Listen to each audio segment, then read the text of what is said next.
I went and saw Shazam for an early screening yesterday. I may accidentally have spoilers in here. I'm going to do my best not to have any spoilers because the movie actually doesn't come out until April 5th. But let's talk about what's really going on here. Shazam. Shazam's the real Captain Marvel. Literally. The Shazam character, originally Captain Marvel, came out, I think, in like 1940 or 1943 or something. And due to a lot of issues I am not super familiar with, they eventually lost the rights. It was a different comic book company. I think DC sued them and then basically didn't use the character. So Marvel Comics created, they had Miss Marvel, changed the name to Captain Marvel. And then when DC started using Captain Marvel, there was another lawsuit. So now the character's name is Shazam. For those that aren't familiar, Shazam is he's a kid, he's 14, and he gets, a wizard gives him the abilities to say the word Shazam and turn into this superhero. So that's the kid and that's superhero. Movie was awesome. I guess that's the most important thing. The movie was truly awesome. You can see the tomato meter, 94%. There was a meme for a while. It's the Magneto meme where it shows something and then he says, I prefer the real whatever. And then it shows something and says, no, I said the real. And then it shows something else and he goes, perfection. There was a meme where it was Captain Marvel, like the really awful movie, feminist big movie thing that was really bad. And then it's Magneto saying, I prefer the real Captain Marvel. And then it shows, another iteration of Captain Marvel, like the movie version. And then he's like, no, the real. And then it shows Shazam. The movie has a few things that are really important. For one, the marketing, in my opinion, was really good. I did not expect it to be as good as it was. I thought it was going to be funny. I thought it was going to be lighthearted. It was those things. The beginning blew me away. And I was surprised because I read a review that said the beginning was slow. So I don't want to give away too many spoilers, but the villain in this movie, in my opinion, was done really, really well. We know who the villain is. The villain is Dr. Sivana. And it's kind of a mix of a different take on Dr. Sivana that we got from the comics. I think it's like a mix of the different, original origin story combined with the modern take. And then it's made a bit different. But they give this villain a real motivation. And Shazam has a similar motivation. It's really, really interesting. And so I definitely recommend it. But one thing I really wanted to bring up in watching this movie is diversity done right. This was actually surprising to me because Captain Marvel, like the Marvel version, was marketed as this big feminist film. That's what Brie Larson said. And she's had a bunch of contentious things she's talked about in the past. The commercials. I'll say it again because if you watch my Captain Marvel videos, you know what I talked about. But for those that haven't, the commercials there was one where it was like someone whispering, saying, this isn't a game for girls. They'll never let you fly. Things which were barely in the movie. I don't even think that whispering, whatever that was, wasn't in the movie.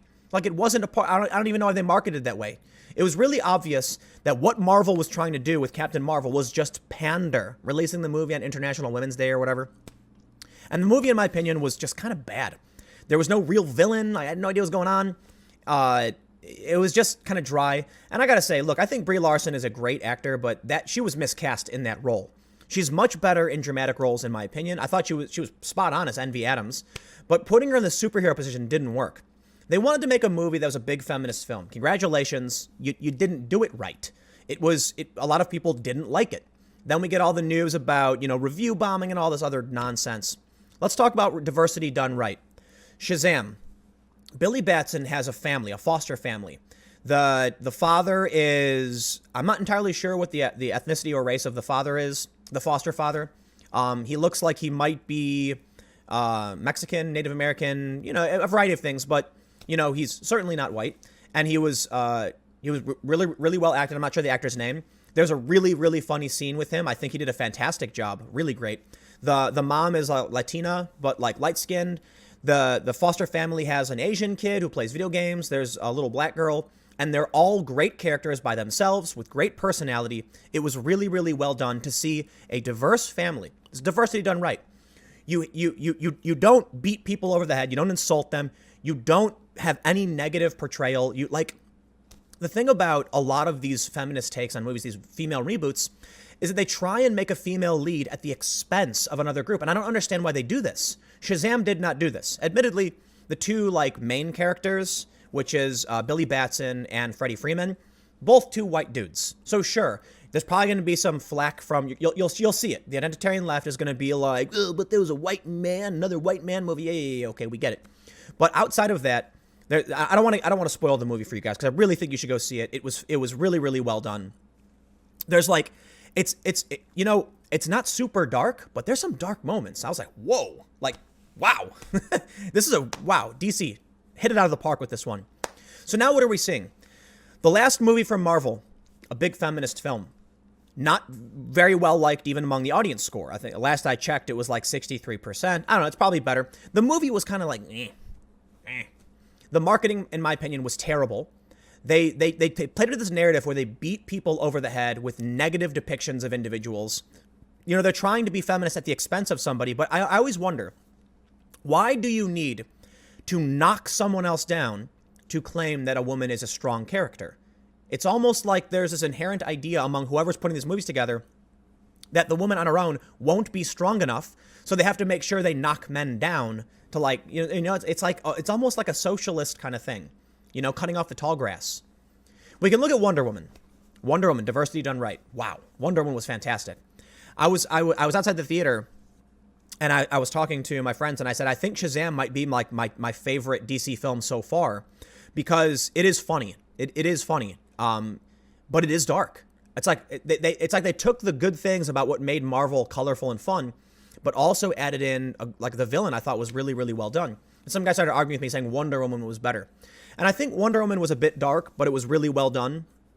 But I guess there's a couple other things that I wanted to pull up in terms of how they did diversity right and why this is the better version of Captain Marvel. It's too bad that Shazam doesn't get to keep the name. But look at all the examples of Ghostbusters female reboot and then, The Last Jedi, and how they just try desperately to shoehorn in power with no stakes, with no concern, with nothing to lose. In Captain Marvel, she has nothing she cares for. She literally doesn't. She doesn't have memory. She lost her memory. So it's basically like, what is she fighting for? I have no idea. She's just invincible. That's basically it. In Captain Marvel, she just has powers. They don't explain how she gets them. She just has them. She fights. Sure, she struggles a little bit. She's not fighting for anything other than herself. And then all of a sudden, she's God. And I'm just like, she didn't really do anything. I didn't see her overcome something. I didn't see her challenge herself. It was just kind of a boring movie. And, for Captain Marvel, they were clearly trying to do like a refugee versus imperialist thing. The Kree were the Empire. They didn't explain it. I could see what they're trying to do. They didn't explain it. Shazam does some things wrong, in my opinion.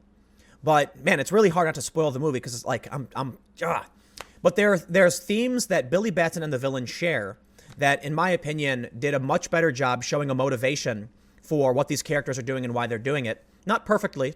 I think they needed a little bit more development, but they really did hit the nail on the head with the hammer. I want to bring up a couple more instances where we can talk about diversity done right. Just, for one, I'll always shout out Static Shock. Static Shock was basically like an educational, progressive kids show. It's mind-blowing. If you ask, like, an anti-SJW, Static Shock, they're probably going to be like, oh, that show was great. And it dealt with issues like gang violence, racism, homophobia, and they didn't take you down. They didn't insult you. They didn't beat you over the head with it. It was just the episode, and they explored the issue and tried to get you to empathize. Into the Spider-Verse. Diversity done right. I'm not really going to read this article. I just wanted to pull up an example of diversity done right. But why was Into the Spider-Verse done right? You've got a diverse cast of characters. You have Miles Morales, who is Afro-Latino, speaks Spanish, and they don't negatively depict anybody.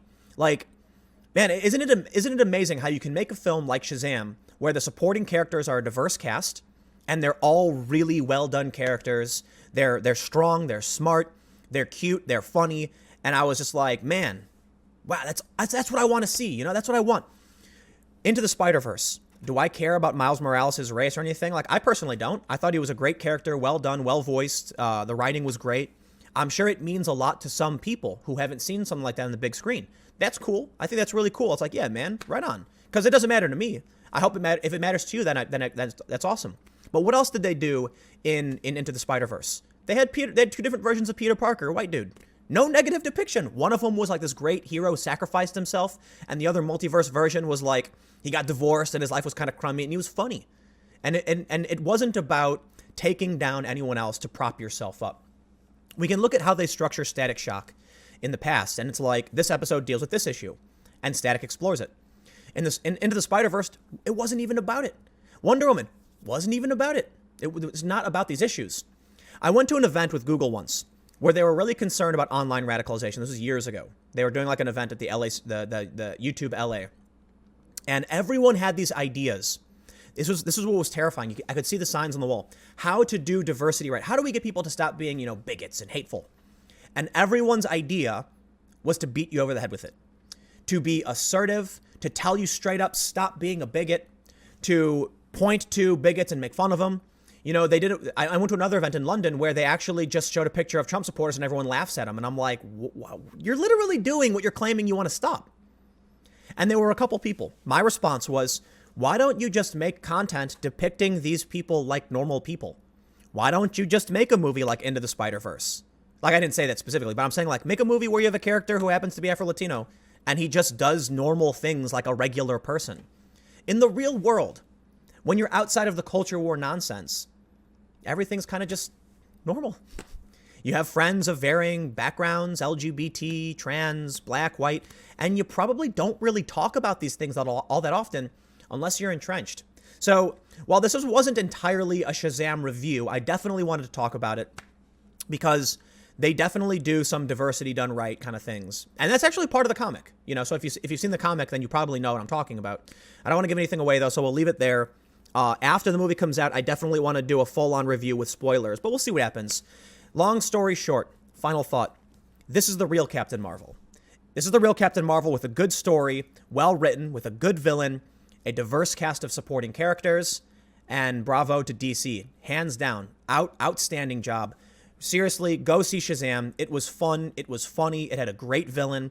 It had a diverse cast. It hits all of the points properly without, like, and don't, when people tell me something's going to be like diverse, you get worried because you're like, ooh, is this going to be like weird, fringy, regressive? No, it's not even an issue.